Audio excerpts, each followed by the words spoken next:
Microfiber towels. These are my 2 tips to help you take care of them and have them last the longest. The number one thing you want to do when it comes to this stuff is you want to use a decent detergent that doesn't have any fabric softeners or extras or dyes or the rest. You want something like Rags to Riches where you can go in there, it just releases the waxes, the dirts, the oils that's in your microfiber and rinses clean. It's a very important thing. You use 1 ounce to 2 ounces as you go, throw it in your machine, add your towels, let them wash, and away you go. And then you walk over here for my number 2 tip. Throw your towels in my imaginary dryer right here.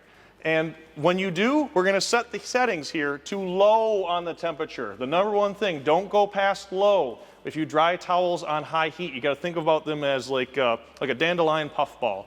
All those little fingers, when you feel a microfiber, they're all grabby and those are little fingers that are grabbing out and do that.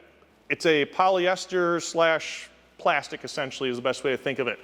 They melt in high heat, and that's why you will notice on a towel that you wash and dry 2-3 times, especially on a high heat, it's not going to feel grabby. It's going to push water around.